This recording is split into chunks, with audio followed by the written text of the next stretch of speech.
Thanks. Okay, morning, John. It's nice to have you with us here. And on our week on survival archaeology, we're fortunate enough to have the author of the term survival archaeology with us. And you've read John's paper in the SAA Archaeological Record on survival archaeology. And what I thought we'd do is take a short chance and opportunity to chat with John about where the idea of survival archaeology comes from. What are some of the crises that the field of prehistory is currently facing?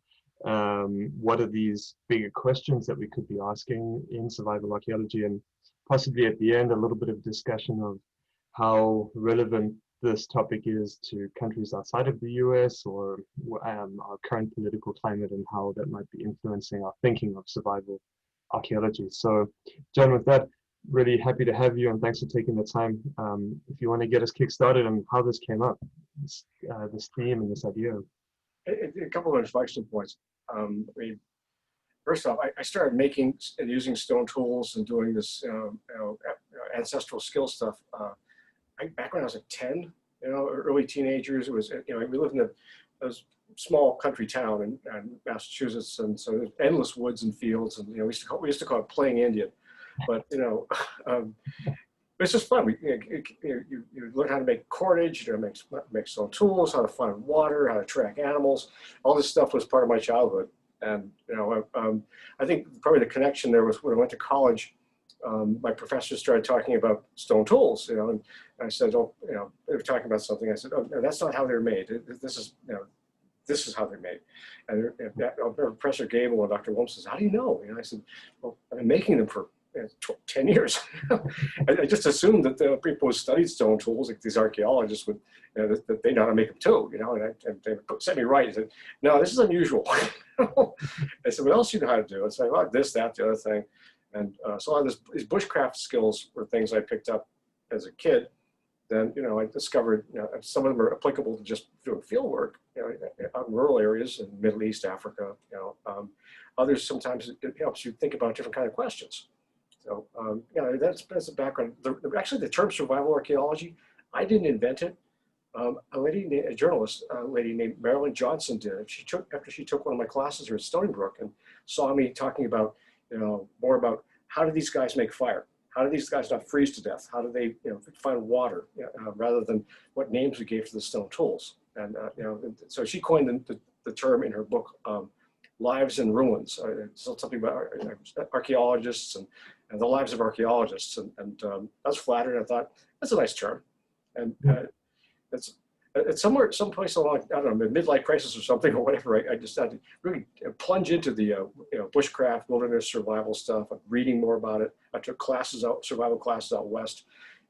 I found it livens up the classroom. I mean, I would teach about the stone tool industries and things to the students, like Wisterian this, Acheulean that, Ordination this, and they take the test, walk out the hallway. Okay, that's done. But when I taught them how to make a whistle out of an acorn cap, or I taught them how to make fire by friction, or how to make stone tools, as you saw, they don't forget that stuff. I still bump into these guys in the CVS or in the Stop and Shop. And, "Hey, Professor Shea, remember when we made fire?" "Yeah, I do. That was fun." Until the fire department showed up. That was even more fun. So it appeals to my desire to be a good teacher. And right. The other one was, I was at one of these scientific meetings, and I still remember, I don't remember which meeting, I remember just sitting there, and they're going on and on and on about, is 1, 2, 3 different kinds of ordination stone tool industries. And I said, I literally sat there and I said, "I don't care." I don't think anybody in this room cares either. And even if you did, there's no way to prove your hypothesis wrong. So I'm gone. I got up, I turned on my heels, I walked out the door, and I started thinking about the survival archaeology, and just asking asking different kinds of questions.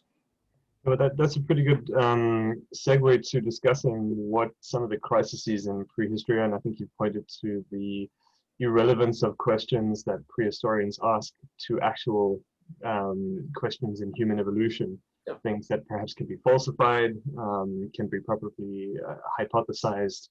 And that's I guess the relevance crisis that you point to in your paper, that we need to really change the way we think about the archaeological record.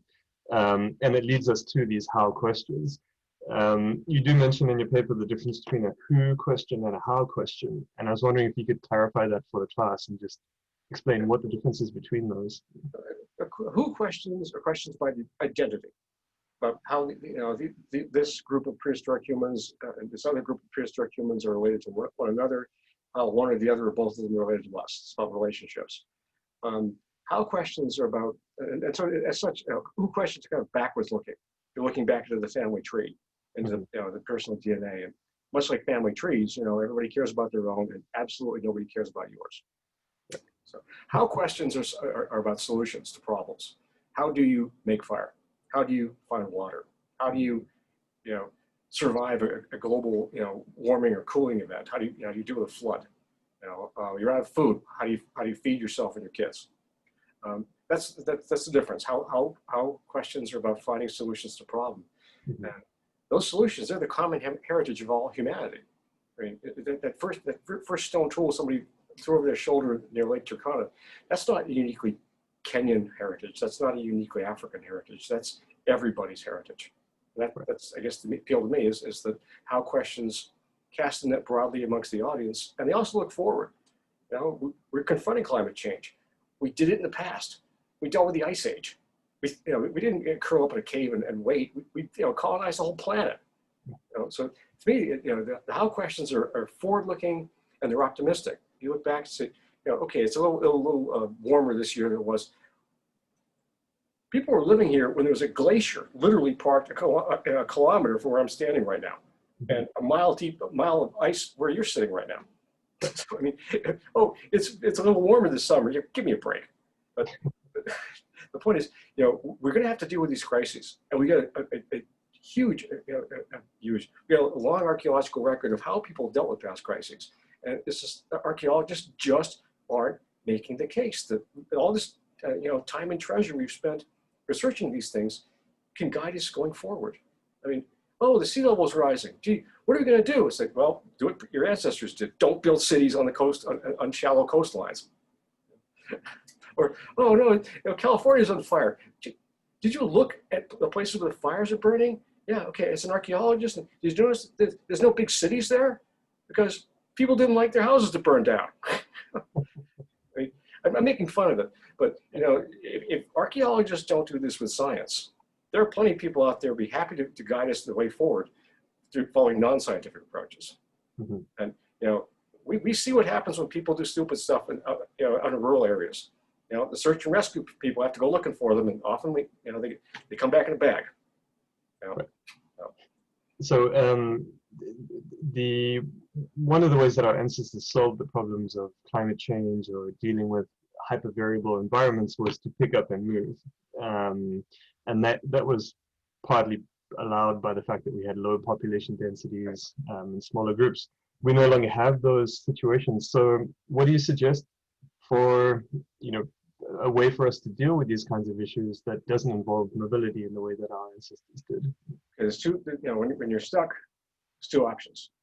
There's one option between two choices. One is work harder where you are.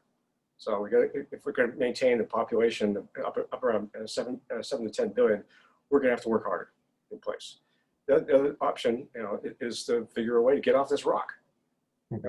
The major threats we face are threats that directly result of being a sitting duck. The only thing that could take us out is something that will take out the biosphere.